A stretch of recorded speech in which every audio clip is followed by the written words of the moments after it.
You know what your problem is, Jennifer. You think you deserve things just because you exist. My mother-in-law's voice cut through the morning air like a blade, and I froze with my coffee cup halfway to my lips. Savannah stood in the doorway of what she still called my kitchen, despite the fact that I'd been married to her son for 3 years.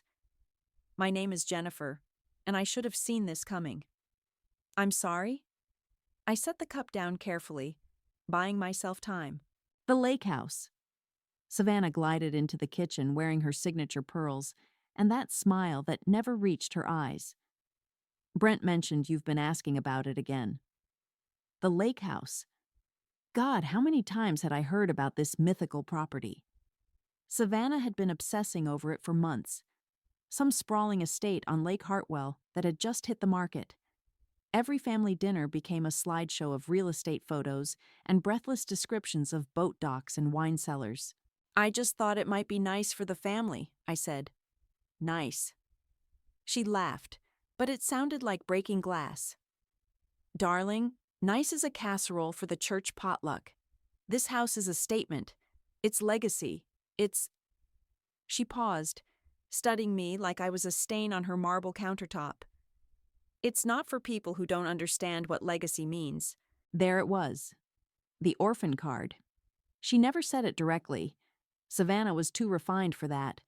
But the implication hung in the air like expensive perfume. Poor little Jennifer, raised in foster care, no family money, no connections, no understanding of how real families operated. Of course, I said quietly. I understand. But I didn't understand. Not really. What I understood was that I'd spent the last 3 years trying to earn a place at their table, and every time I thought I'd made progress, someone moved the goalposts. The front door slammed, and Brent's voice echoed through the house. Mom, you here? Kitchen, sweetheart. My husband appeared in the doorway, still in his tennis whites from his morning game with his brother Brody. He kissed his mother's cheek first, always first, then gave me a distracted peck on the forehead. We were just discussing the lake house, Savannah said, her tone suddenly bright. I was explaining to Jennifer how important it is to make the right impression. Brent's eyes flicked between us, and I saw that familiar look, the one that said he was calculating which side would cause him less trouble. Right. The lake house. Your father thinks we should make an offer this week, Savannah continued, before someone else snatches it up. How much? I asked. They both looked at me like I'd asked about their sex life. That's not really your concern, is it? Savannah's smile sharpened. These kinds of decisions require perspective, experience with significant investments. Translation? Shut up, orphan girl. Brent cleared his throat. It's a big number, Jen. Like, really big. How big? 2.8, he said quietly. I nearly choked on my coffee. $2.8 million for a vacation house. But it's worth it, Savannah added quickly. The networking opportunities alone. Judge Murray's place is right next door. The Hendersons have the estate across the cove. These are the people who matter in this town. The people who matter. Not like me, with my state school education and my job at the nonprofit. Not like me, with no trust fund or family connections or inherited jewelry. Well, I said carefully, I hope it works out. Savannah's laugh was musical and cruel. Oh, darling, it will work out. It has to. Your father-in-law's company needs this kind of visibility right now.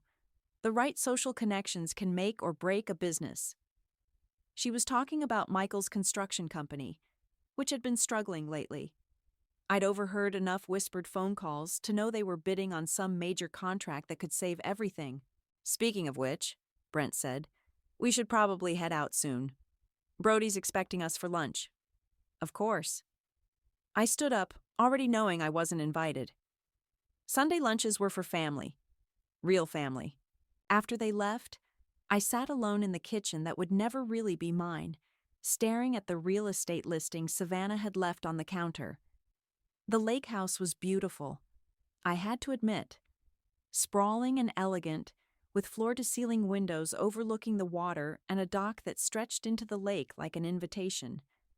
I pulled out my phone and called Sophie, my best friend since we were kids in the system together. "They're buying a $3 million house," I said without preamble. "Jesus. With what money?" "That's what I'm wondering." Sophie was quiet for a moment.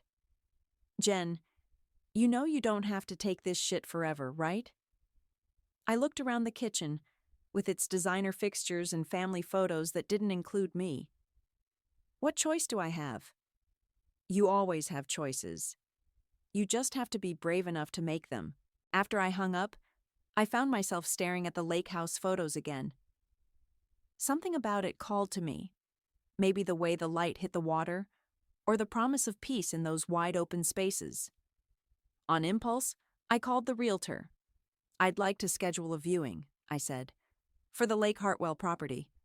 "Wonderful. And your name?" I hesitated for just a moment. "Jennifer Bryant. Bryant. My maiden name. The name I'd carried before I became a Harding, before I started trying to fit into a family that would never truly accept me. The name that came with secrets they didn't know I had. The lake house was even more stunning in person. I stood on the wraparound porch, watching sunlight dance across the water, while the realtor, Janet, rattled off square footage and amenities. "The previous owners spared no expense," she said, leading me through French doors into a living room that could have been featured in Architectural Digest. "Custom millwork, imported marble, and that kitchen—" "It's perfect," I interrupted. Janet smiled. "Would you like to see the master suite?" "Actually, I'd like to make an offer." Her eyebrows shot up. "Don't you want to discuss it with your husband first? Most couples—" "3 million, cash, close in 2 weeks. Janet's pen froze over her notepad. "I'm sorry, did you say cash?" "Is that a problem?" "No, no problem at all. It's just, well, the asking price is 2.8. I know what I said. 20 minutes later, I was signing paperwork in Janet's car while she made frantic phone calls to the sellers. By the time I drove home, the house was mine. Well, technically, it belonged to the Bryant Family Trust. But that was a detail I'd worry about later. Brent was in his study when I got back, hunched over his laptop with a glass of whiskey, despite it being barely 3 o'clock. "How was lunch?" I asked. "Fine." He didn't look up. "Mom's planning some big housewarming party for when we get the lake house. She's already making lists." "About that. I know what you're going to say, Jen. The money's tight right now, but Dad thinks this investment will pay off. The connections alone, I bought it." His fingers stopped moving on the keyboard. "What?" "The lake house. I bought it this afternoon." Brent slowly turned in his chair. "That's not funny." "I'm not joking. Jennifer, that house costs almost $3 million. We don't have $3 million. "I do." The silence stretched between us like a chasm. Brent's face went through several expressions: confusion, disbelief, and finally something that looked like anger. "What do you mean, you do?" "I mean, I have money. I've always had money." "From where?" "My parents." He stood up so fast his chair rolled backward. "Your parents died when you were 8, in a car accident. You've told me this story 100 times. They did die, but they left me a trust fund." "A trust fund." His voice was flat. "How much?" "Enough." "How much, Jennifer?" I met his eyes. "Enough to buy the lake house without blinking." Brent stared at me like I'd grown a second head. "This is insane. You've been letting my family stress about money, letting my dad worry about the business, and you've been sitting on millions?" "I never said I was sitting on millions." "But you are." I didn't answer. Jesus Christ. He ran his hands through his hair. "Do you have any idea what this means? Dad's been killing himself trying to land the Bryant Trust contract. It's the only thing that can save the company." My blood went cold. "What did you say?" "The Bryant Trust. It's some old family foundation that invests in construction projects. Dad's been courting them for months." The room started spinning. Courting them how? Dinners? Golf games? The whole 9 yards? He even had Mom throw that charity luncheon last month hoping to impress them. Brent was pacing now. And you're telling me you could have just… what? Made a phone call? It's complicated. Complicated how? Before I could answer, the front door opened and Savannah's voice echoed through the house. "Brent, are you home?" "Shit," Brent muttered. "She's going to flip when she finds out about the house." "Finds out about what?" Savannah appeared in the doorway, still in her tennis outfit, her hair perfectly styled despite the heat. "Mom, sit down." "I don't need to sit down. What's wrong?" "Jennifer bought the lake house." Savannah's laugh was sharp and immediate. That's ridiculous. Jennifer doesn't have that kind of money. Apparently she does. The laughter died on Savannah's lips. She looked at me with new eyes, like she was seeing me for the first time.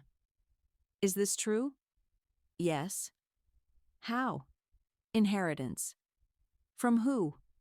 You don't have any family. The words hit like a slap, but I kept my voice steady.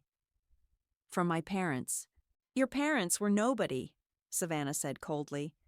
I had you investigated before Brent married you. They were middle class at best. A teacher and an accountant. You had me investigated? Of course I did. You think I'd let my son marry just anyone? Brent looked uncomfortable. Mom. Don't mom me. This girl has been lying to us for 3 years. She turned back to me. So explain it. Where did this money come from? My father wasn't just an accountant. He managed investments for several wealthy families. When he died, some of his clients set up a trust fund for me. It wasn't entirely a lie, just not the whole truth. How much? Savannah's voice was barely a whisper. Enough. I want numbers. You're not entitled to numbers. The temperature in the room dropped 10 degrees. Savannah's face went through a series of micro-expressions before settling on something that looked like calculation. "Well," she said finally, "this changes things, doesn't it?" "Does it?" "Of course it does, darling. Your family. We should have been managing this together from the beginning." Her smile was bright and sharp. "When can we see the house?" "I thought we'd have a housewarming party," I said. "Next weekend. Invite everyone." "Everyone?" "Your friends. Dad's business associates. The whole social circle." Savannah's eyes lit up. That's perfect. I'll handle the planning, of course. This is exactly the kind of event that requires a certain touch. Of course, I agreed. I wouldn't dream of doing it without you. After she left, Brent collapsed back into his chair. I can't believe this is happening. Which part? All of it. The money, the house, the party. He looked up at me. Why didn't you tell me? Would it have mattered? Of course it would have mattered. How? He opened his mouth, then closed it. We both knew the answer. It would have mattered because money always mattered to the Hardings. It was the only thing that had ever mattered. So what happens now? He asked. I looked out the window toward the lake, where my new house waited. Now we have a party. The week leading up to the housewarming party was a masterclass in Savannah's event planning obsession. She commandeered my kitchen, my phone, and apparently my entire life.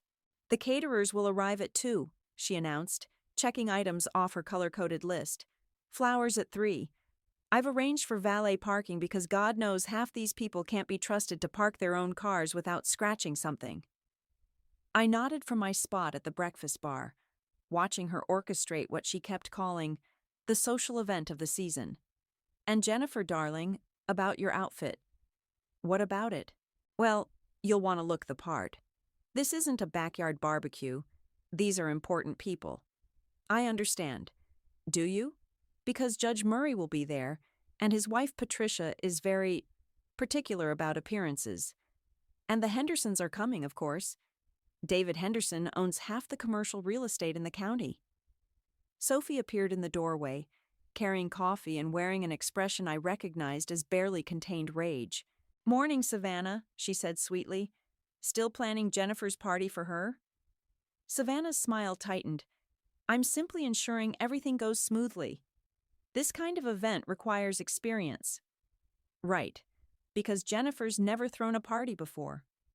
Sophie, I warned quietly. What? I'm just saying you're perfectly capable of… Ladies, Brent interrupted, walking in with his golf bag. Everything okay in here? Perfect, Savannah said. I was just explaining to Jennifer how crucial this party is for your father's business. The Bryant Trust representatives will be watching everything. Sophie nearly choked on her coffee. The what now? The Bryant Trust, Savannah repeated slowly, like Sophie was dim. They're considering a major investment in Michael's company. This party is essentially an audition. I felt the blood drain from my face. Sophie was staring at me with wide eyes. An audition for what? Sophie asked.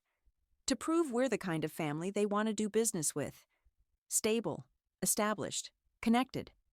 Savannah's voice took on that lecturing tone she used when she thought she was educating the less fortunate. These old money families are very particular about who they associate with. Old money, Sophie repeated flatly. Generational wealth. The kind of people who understand legacy and tradition. Savannah glanced at me. Not everyone can appreciate what that means. The kitchen fell silent except for the ticking of the antique clock on the wall. I should go, Brent said, hefting his golf bag. Brody's waiting. After he left, Savannah continued her planning assault while Sophie and I exchanged loaded glances. I need some air, I said finally. Sophie followed me onto the back patio, closing the door behind us. Please tell me you're not thinking what I think you're thinking, she said. I don't know what you mean. Jennifer, the Bryant Trust? Are you kidding me right now? It's complicated. It's not complicated. It's insane. Sophie grabbed my arm. You cannot let them throw a party to impress you. Do you understand how messed up that is? They don't know it's me. That makes it worse. Does it? Or does it make it perfect? Sophie stared at me. Perfect for what? Before I could answer, the patio door opened and Savannah stepped out. Jennifer, the florist is on the phone. She needs to confirm the arrangement for the entrance hall. I'll be right there. Savannah lingered for a moment, studying us both. Is everything all right? You both look… tense. Just party nerves, I said. Oh, darling, don't be nervous. This is your moment to shine, to show everyone what kind of woman my son married. Her smile was sharp. Though I do hope you'll remember that first impressions matter, especially with people like the Bryant Trust representatives. After she went back inside, Sophie turned to me. You have to tell them. No. Jennifer. No. Do you know what she just said to me? Your moment to shine. Like I'm some kind of performing monkey. So prove her wrong. Tell them the truth. The truth is that I've spent 3 years being treated like a charity case by these people. The truth is that Brent's mother had me investigated like I was some kind of criminal. The truth is that they only care about me now because they think I might be useful. Sophie was quiet for a long moment. What are you planning? I'm planning to give them exactly what they want. Which is? A party they'll never forget. That evening, I was in my room getting ready for bed when my phone buzzed with a text from an unknown number. It's time. Show them who you really are. Mary Lee. I stared at the message, my heart pounding. Mary Lee was the Hardings' housekeeper, a quiet woman who'd worked for the family for over 20 years. She'd always been kind to me, but we'd never exchanged more than pleasantries. I typed back, "How did you get this number?" The response came immediately. I know more than they think I do. About you, about your family, about what they're really after. My hands were shaking as I typed, "What do you mean?" Tomorrow, after the party starts, meet me in the kitchen. There are things you need to know before you make your move. What move? The one you've been planning since the day you walked into this house. the one they've been setting up for 3 years without realizing it. I set the phone down and walked to my window, looking out at the lights of the city below. Tomorrow, Savannah would have her perfect party. All the right people would be there, drinking expensive wine and eating fancy hors d'oeuvres in the house I'd bought. The house they thought belonged to their son. The house that was actually owned by the very trust fund they were so desperate to impress. My phone buzzed again. They never asked the right questions about your parents, Jennifer. They never wondered why two middle-class people would have connections to set up a trust fund. They never thought to dig deeper. What should they have found? That your father didn't just manage money for wealthy families. He managed money for their family. And when he died, he made sure you'd be taken care of, even if it took 30 years for you to claim what was always yours. I dropped the phone. The Bryant Trust wasn't just my inheritance, it was my revenge. The party was in full swing by 7 o'clock. Savannah had outdone herself. The lake house looked like something from a magazine spread, with white roses everywhere and string lights reflecting off the water. Servers in crisp uniforms circulated with champagne and those tiny appetizers that cost more per bite than most people's lunch. I stood on the deck watching Savannah work the crowd like a conductor leading an orchestra. She'd positioned herself near the entrance, greeting each guest with air kisses and strategic introductions. "Jennifer, darling, you look lovely," she said when I approached. She was wearing a cream-colored dress that probably cost more than my car payment, and her smile was bright enough to power the house. "Have you met Patricia Murray? Judge Murray's wife?" Patricia was a thin woman with silver hair and the kind of jewelry that whispered rather than shouted. "What a beautiful home," she said, shaking my hand. "You must be so proud." "Thank you. We're very happy here." "And the location is perfect," Patricia continued. "Right next to the Henderson estate. David was just telling Abraham how impressed he is with the renovations." Savannah practically glowed. "Jennifer has such wonderful taste. Though, of course, Brent handled all the business aspects. Men are so much better with those kinds of details." I smiled and nodded, playing my part. "Speaking of business," Patricia said, lowering her voice, "Abraham mentioned that Michael is hoping to connect with some new investors tonight." "The Bryant Trust," Savannah confirmed. "Very exclusive. Old money, you know. They're considering a significant partnership with Michael's company." "How exciting. Are they here tonight?" "We're expecting their representatives any moment." I excused myself and found Sophie by the bar, looking uncomfortable in her cocktail dress.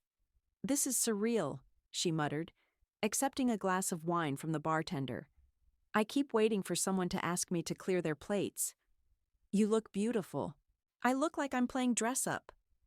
She glanced around at the crowd. "These people have no idea, do they?" "None." "Jennifer!" Brody appeared beside us, already on his second or third drink, judging by his flushed face. "Great party, sis.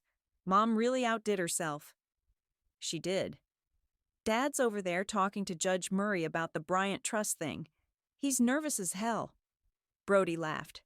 "I told him to relax. Money talks, right? And these trust fund people love a good investment opportunity." Sophie made a choking sound and covered it with a cough. "You okay?" Brody asked. "Fine. Just went down wrong. Anyway," Brody continued, "I'm just glad we finally have something to offer these people. No offense, Jennifer, but marrying into the family was great and all, but it's not like you brought anything to the table, you know." The words hit like a physical blow, but I kept my expression neutral. "Of course. I mean, don't get me wrong. You're nice and everything. But nice doesn't pay the bills, right?" He clapped me on the shoulder. "Good thing you landed Brent. Guy's got a good heart, taking care of you like that." Sophie's grip on her wine glass was so tight I thought it might shatter. "Excuse me," I said quietly, and walked away before I said something I'd regret. I found Mary Lee in the kitchen, efficiently directing the catering staff. She looked up when I entered, her weathered face kind but serious. "Mrs. Jennifer, you got my message." "What did you mean about my parents?" Mary Lee glanced around, then motioned me toward the pantry where we couldn't be overheard. Your daddy worked for Mr. Michael's father, she said quietly. Back in the 80s, managed the family investments, kept their books clean when things got complicated. Complicated how? The kind of complicated that rich families don't like to talk about. Tax problems, partnership disputes, money that needed to disappear for a while. Mary Lee's voice was barely above a whisper. Your daddy knew where all the bodies were buried, so to speak. My stomach dropped. Are you saying... I'm saying when your parents died, it wasn't just tragic. It was convenient. For some people. That's impossible. It was a car accident. Maybe it was. Maybe it wasn't. But your daddy was smart. He set up that trust before he died. Made sure you'd be taken care of. Made sure you'd have power when you were old enough to use it. Power over what? Over them. The Bryant Trust holds the mortgage on this house, the loans for Mr. Michael's business, the investments that keep this whole family afloat. Mary Lee's eyes were steady on mine.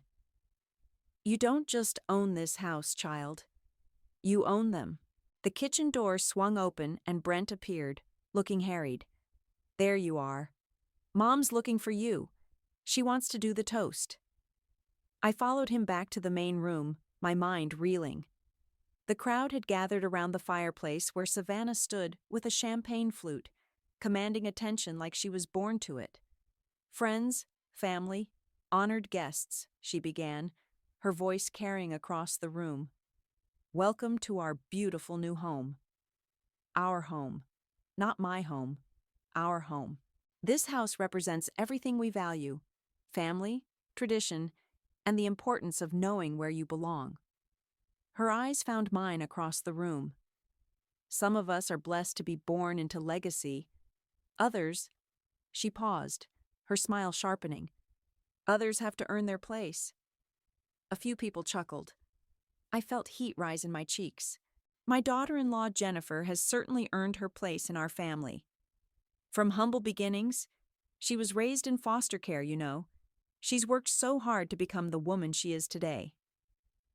The room was silent except for the soft clink of glasses and the distant sound of water lapping against the dock. It's inspiring, really, to see someone rise above their circumstances, to find a family that can give them the stability and guidance they never had growing up.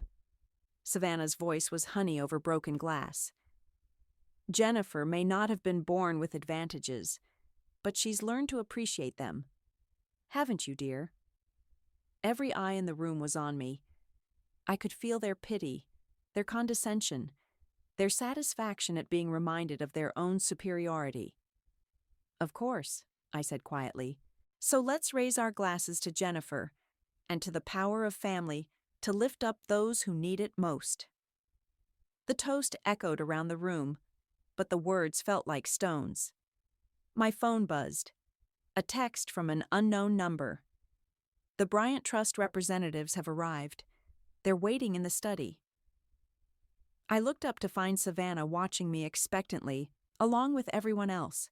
Actually, I said, my voice carrying clearly across the room, before we finish the toast, there's something I need to share. Savannah's smile faltered slightly. Oh? About the house, and about the Bryant Trust. The room went completely silent.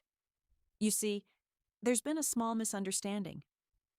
I reached into my purse and pulled out a manila folder, the one I'd been carrying around all week like a talisman. The room was so quiet I could hear the ice melting in people's drinks.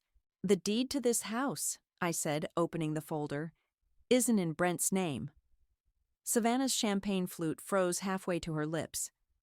What do you mean? I mean the legal owner of this property is the Bryant Family Trust. I held up the documents, which, as it happens, I control. The silence stretched like a rubber band about to snap. Judge Murray stepped forward, his face pale.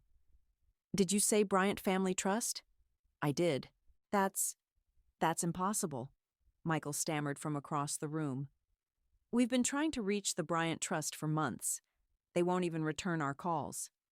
Actually, they have been returning your calls. I smiled. through their legal representatives.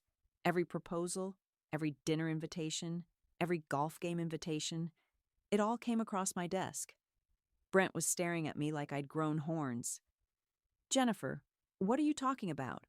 I'm talking about the fact that your family has spent the last 6 months trying to impress me without knowing it. I turned to address the room. My maiden name is Bryant. My parents established the trust before they died. I've been the primary beneficiary since I turned 21. Patricia Murray gasped. You're the Bryant Trust? I am the Bryant Trust. The room erupted. Voices overlapped. Champagne glasses clinked against each other as people gestured, and I caught fragments of conversation. Can't be serious. All this time, why didn't she say... Savannah's voice cut through the chaos like a knife. This is ridiculous. Jennifer doesn't have that kind of money. Actually, I do. I pulled out my phone and opened my banking app, turning the screen toward the room. Would you like to see the balance? Several people leaned forward. Someone whistled low. Holy shit, Brody breathed. Language, Savannah snapped automatically, but her face had gone white. Michael pushed through the crowd, his hands shaking. Jennifer, if this is true, the proposals we sent, I've read them all. Very thorough, very desperate. Desperate? His voice cracked. The company's hemorrhaging money, Michael. The Bryant Trust has been your only hope for months. I closed the folder. And you've been courting your own daughter-in-law. This is insane, Brent said. Why didn't you tell us? When? When your mother had me investigated like a criminal? When your brother just told me I brought nothing to the table? When you all spent 3 years making sure I knew exactly how little I mattered? Savannah recovered first, her social training kicking in. Well, this is wonderful news. Jennifer, darling, we had no idea. This changes everything, of course. Does it? Of course it does. Your family. We should have been working together from the beginning. Her smile was bright and desperate. Think of what we could accomplish now that we know the truth. You mean now that you know I'm useful? That's not fair, isn't it?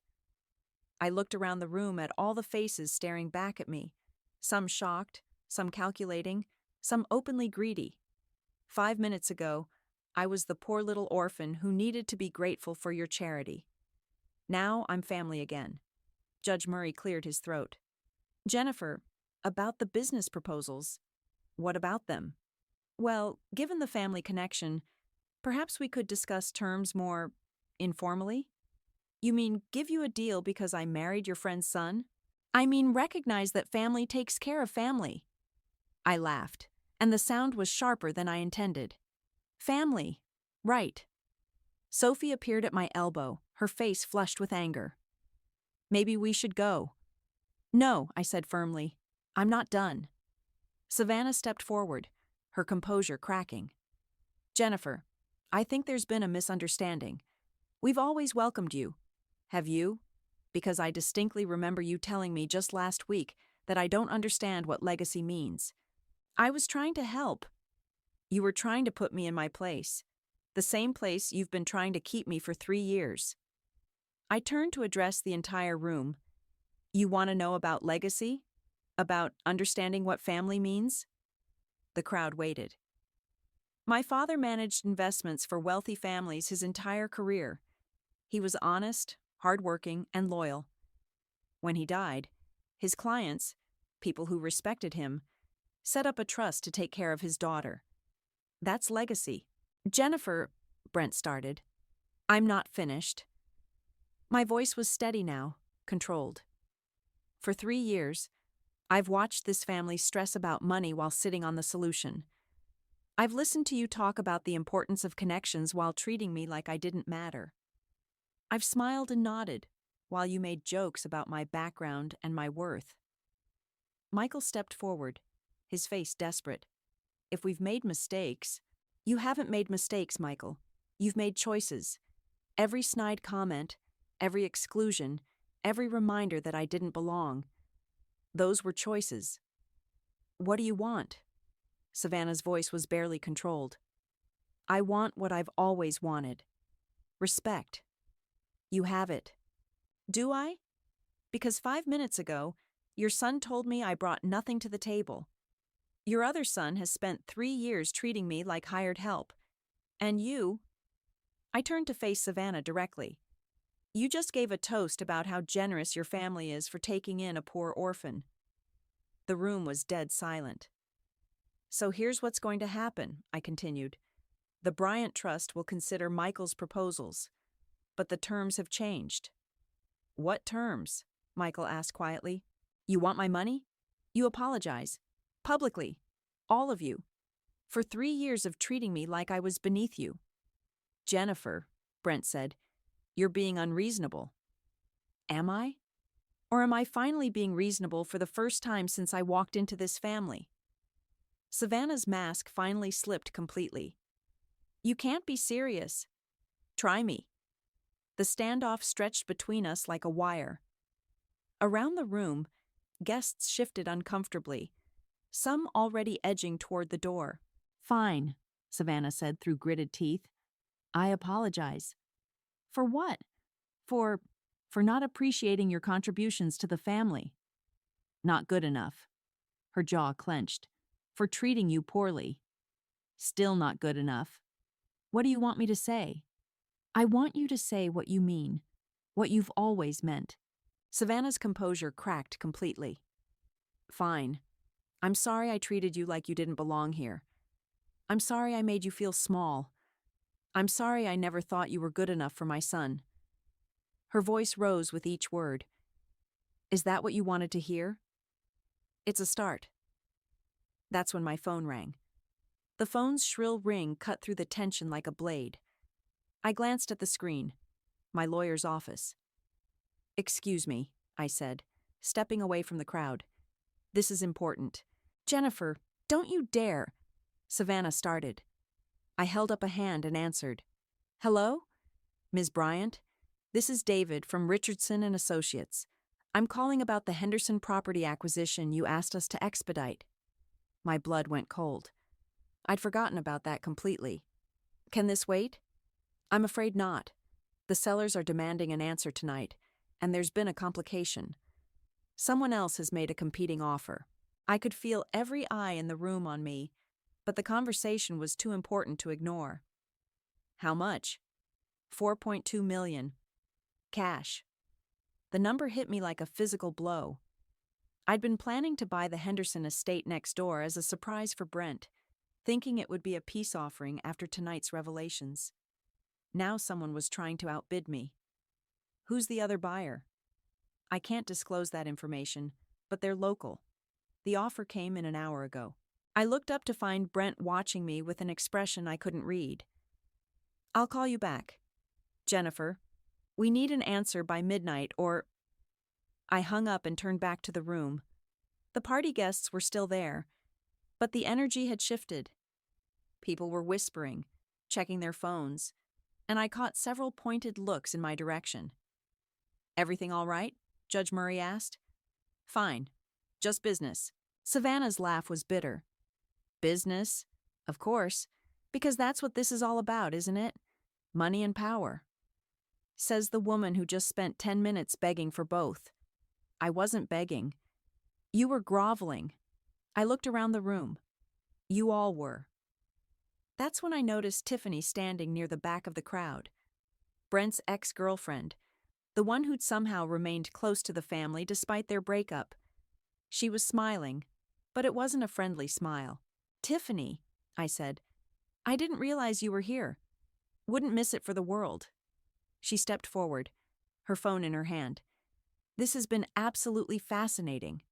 Has it? Oh, yes, especially the part where you humiliated your own family in front of half the town. She held up her phone. I got it all on video. The room went dead silent. You recorded this? Brent asked. Every word. From the trust fund revelation to Savannah's little breakdown. Tiffany's smile widened. This is going to be all over social media by morning. Delete it, Savannah said sharply. I don't think so. This is news. The mysterious Bryant Trust finally revealed. Family drama, public apologies. It's got everything. Tiffany, I said carefully, what do you want? What do I want? She laughed. I want what everyone in this room wants. A piece of the pie. Meaning? Meaning I know you're about to make some very expensive decisions. The Henderson property, for instance. My stomach dropped. How do you know about that? Because I'm the one who made the competing offer. The room erupted again, but this time the voices were angry, confused, desperate. That's impossible, Michael said. You don't have that kind of money, don't I? Tiffany's smile was sharp. Funny thing about being close to a family for years, you learn things, like where they keep their important documents, like offshore account numbers, like which investments are about to pay off big. Brent stepped forward, his face pale. What are you talking about? I'm talking about the fact that your family isn't as broke as they pretend to be. They're just broke in the right places. She turned to Michael. Tell them about the Cayman accounts, Michael. Tell them about the money you've been hiding from the IRS. That's enough, Michael said sharply. Is it? Because I think Jennifer deserves to know exactly what kind of family she married into. Tiffany's voice was sweet poison. Did you know your father-in-law has been laundering money through construction projects for years? Did you know the Bryant Trust isn't the only trust he's been courting? You're lying, Savannah said, but her voice shook. Am I? Check your husband's phone. Check the messages from his business partners in Miami. I looked at Michael, whose face had gone gray. Is this true? It's complicated. It's not complicated, Tiffany interrupted. It's illegal. And now that I have proof, I'm in a position to make some demands. What kind of demands? I asked. Partnership. In whatever deal you work out with the family business. I want 50%. 50% of what? Of everything. The trust, the construction company, the real estate deals. All of it. Brent was staring at Tiffany like he'd never seen her before. You're blackmailing us. I'm negotiating. There's a difference. Not really, Sophie said quietly. She'd been so silent I'd almost forgotten she was there. Blackmail is blackmail. Stay out of this, Tiffany snapped. This doesn't concern you. Actually, it does. Sophie pulled out her own phone. Because I've been recording too. The color drained from Tiffany's face. What? Everything. Your little confession about the offshore accounts, the blackmail attempt, the illegal access to private documents. Sophie's smile was cold. I may not have money, but I know how to use a phone. You can't. I already did. Sent it to my cloud storage, my email, and about 5 other places. Sophie looked at me. Insurance policy. The room was chaos now. Voices overlapping, accusations flying, and through it all, I could hear my phone buzzing with calls and texts.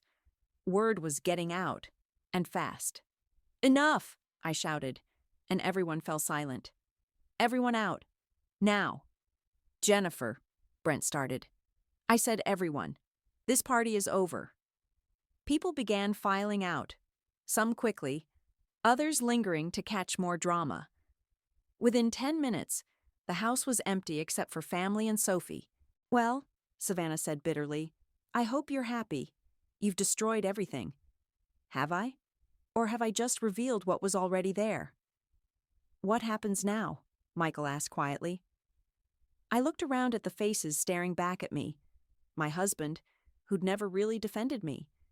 His mother, who'd spent 3 years making me feel worthless. His father, who apparently had been hiding criminal activity. And his brother, who'd never seen me as anything more than a burden. Now, I said, we find out what family really means. My phone rang again. This time I didn't answer. The next morning I woke up alone. Brent's side of the bed was cold, and his overnight bag was gone from the closet. I found a note on the kitchen counter. Staying at Mom's until we figure this out. B. Sophie was already there, making coffee and scrolling through her phone. It's everywhere, she said without looking up. Local news, social media, even the business journals picked it up. Mystery trust fund heiress revealed at lake house party. What are they saying? Mixed reviews. Some people think you're a hero for standing up to them.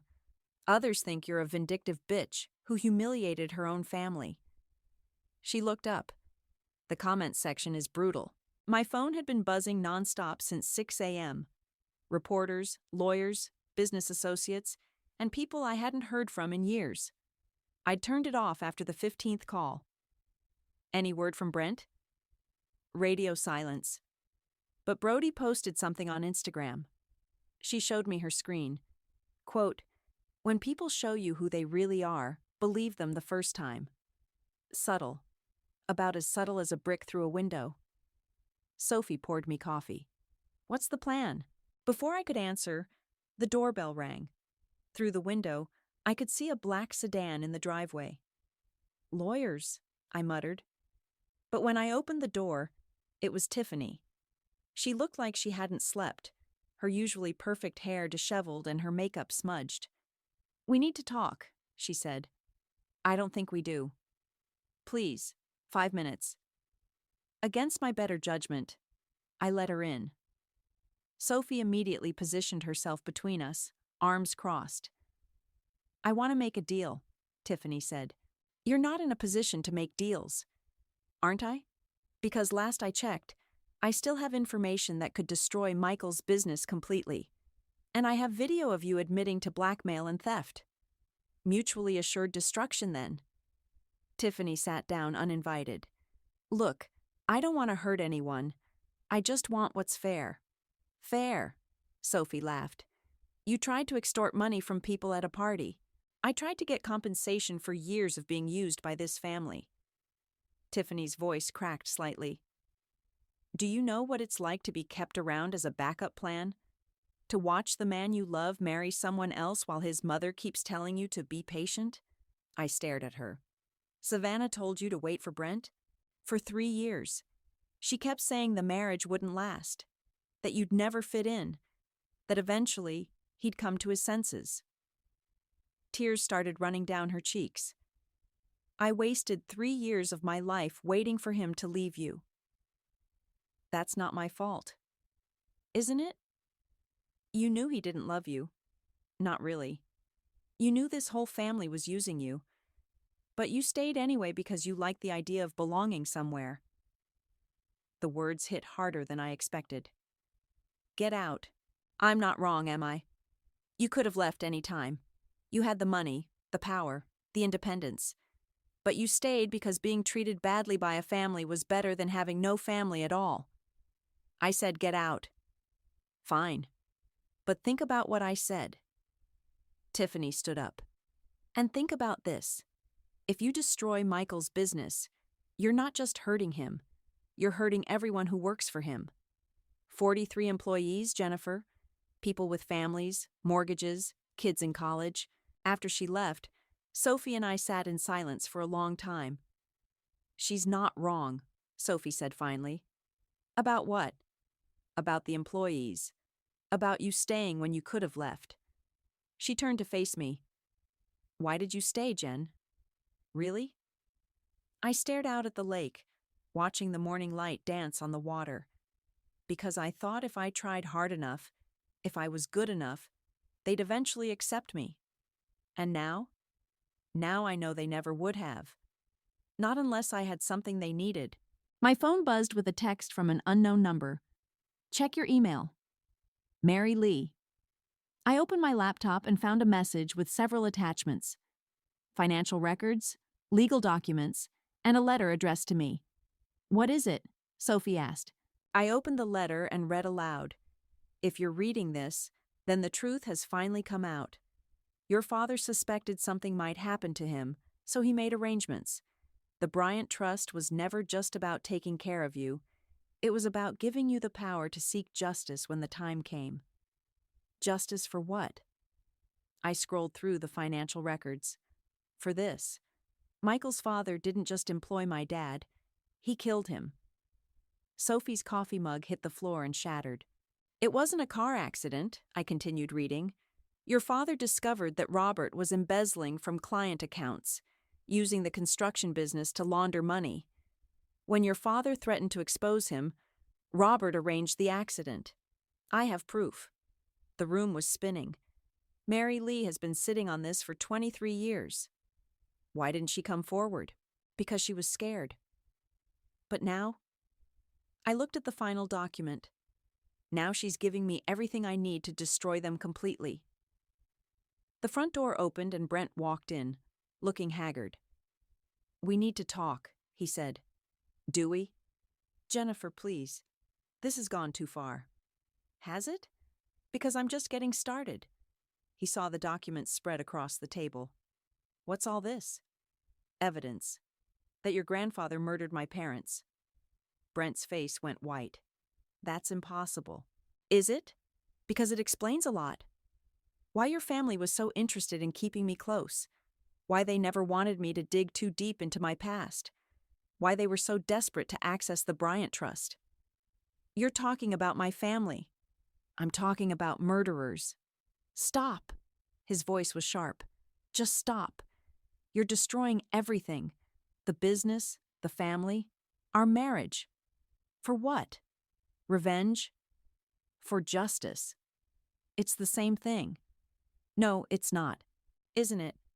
Because from where I'm standing, you look like someone who's enjoying watching everything burn. I stood up slowly. You want to know what I'm enjoying, Brent? I'm enjoying watching you finally show me who you really are. Not the man who pretended to love me. Not the husband who let his family treat me like garbage for 3 years. But the real you. The one who's more concerned about protecting murderers than supporting his wife. They're not murderers. Prove it. He couldn't. We both knew he couldn't. I want a divorce, he said quietly. Good. Because you can't have both me and them, and you've already made your choice. After he left, I sat alone with the evidence spread before me. Sophie had gone to make phone calls. Lawyers, reporters, anyone who would listen. My phone rang. Michael. Jennifer, please. We need to talk. Do we? I know what you think you know, but I know your father killed my parents. I know you've been laundering money for years. I know you married me to your son, hoping to get access to my trust fund. My voice was steady, cold. What else is there to talk about? Mercy, he said quietly. I'm talking about mercy. Did your father show my parents mercy? The line went quiet. I'll see you in court, Michael.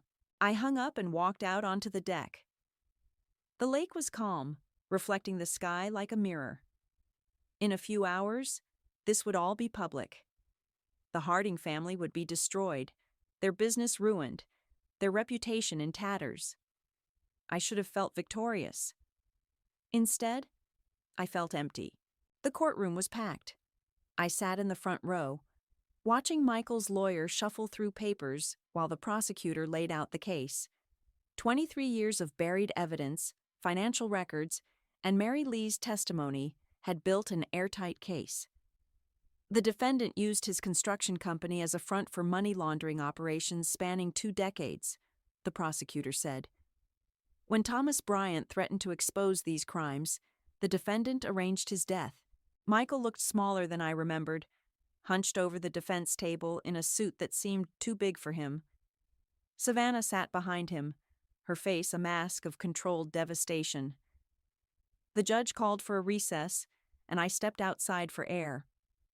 Sophie was waiting on the courthouse steps. How are you holding up? She asked. I'm fine. Are you? Before I could answer, someone called my name. I turned to see a woman in her 40s approaching, flanked by 2 teenagers. Ms. Bryant? I'm Carol Martinez. I worked for Michael's company. My stomach dropped. I'm sorry about your job. That's not why I'm here. She gestured to the teenagers. These are my kids, Maria and David. I wanted them to meet you. I don't understand. 3 months ago, we were about to lose our house. My husband's been sick, medical bills piling up, and I was working 2 jobs just to keep us afloat. Carol's voice was steady but emotional. Then I got a call from a lawyer saying the Bryant Trust was paying off our mortgage. Anonymous donation, they said. I stared at her. I didn't. You did. For all 43 families. Every employee who lost their job when the company went under got their mortgage paid off, plus a year's salary. She smiled through tears. You could have just destroyed everything and walked away. But you didn't. The teenager stepped forward. Thank you, Maria said quietly, for taking care of us. After they left, Sophie was looking at me with raised eyebrows. Anonymous donations? I had to do something. Those people didn't deserve to suffer for Michael's crimes. That's not the Jennifer who was planning revenge 3 months ago. Maybe revenge isn't as satisfying as I thought it would be. The courthouse doors opened and people began filing back in. As we walked up the steps, I saw Brent standing by the entrance. He looked like he'd aged years in the past few months. Jennifer. Brent. I wanted to apologize. For everything. For not defending you. For choosing them over you. For... He ran his hands through his hair. For being a coward. Okay. Is that it? Just okay? What do you want me to say? I don't know. That you forgive me? That we can try again? I looked at this man I'd been married to for 3 years. This man who'd let his family treat me like dirt. Who'd walked out when things got difficult. Who'd only come back now that the truth was out. I don't hate you, Brent, but I don't love you either. Not anymore. He nodded slowly. The divorce papers are ready whenever you want to sign them. Good. Inside, the judge was ready to deliver the verdict. Michael stood as the charges were read. Conspiracy, money laundering, and murder in the 1st degree. Guilty on all counts. Savannah's sob echoed through the courtroom. Brody, who'd been silent through the entire trial, finally broke down. Even Tiffany, sitting in the back row, was crying. I felt nothing. After the sentencing, life without parole, I walked out of the courthouse alone. The reporters were waiting, cameras flashing, questions shouted from every direction. Ms. Bryant, how does it feel to see justice served? Are you satisfied with the verdict? What's next for the Bryant Trust? I ignored them all and kept walking until I reached my car. Sophie caught up with me in the parking lot. Where are you going? Home. The lake house? No, I'm selling it. Too many memories. Good memories or bad memories? Both. I drove to the lake house one last time. Mary Lee was waiting on the porch, a suitcase by her feet. Leaving? I asked. Job's done. Time to move on. She handed me an envelope. From your father. The real one this time. Inside was a single sheet of paper in my father's handwriting. Justice isn't about revenge, Jennifer. It's about making sure the truth comes to light so it can't hurt anyone else. I hope when you read this, you'll understand the difference. Love, Dad. He knew, I said. He knew a lot of things, including that you'd be strong enough to handle the truth when the time came. Mary Lee picked up her suitcase. What will you do now? I don't know. Start over, I guess. Good. Starting over is underrated. After she left, I walked through the empty house one last time. The rooms that had hosted that disastrous party, where I'd revealed the truth that destroyed a family and exposed a murder, where I'd learned that revenge was a cold comfort and that justice, while necessary, didn't fill the empty spaces in your heart. My phone buzzed. A text from Sophie. Dinner tonight? My place? I'm making that pasta you like. I smiled and typed back, yes, I'll bring wine. As I locked the door behind me, I realized something had changed. For the first time in 3 years, maybe in my entire life, I wasn't trying to prove I belonged somewhere. I already knew where I belonged, with people who chose to love me, not people who had to be forced to respect me. With friends who stood by me when things got ugly, not family who only valued me when I was useful. With a future I could build myself, not a past I had to live down. I got in my car and drove away from the lake house, away from the Harding family, away from the woman I'd been when I thought belonging meant accepting less than I deserved. The rearview mirror showed the house getting smaller and smaller until it disappeared completely. I didn't look back again.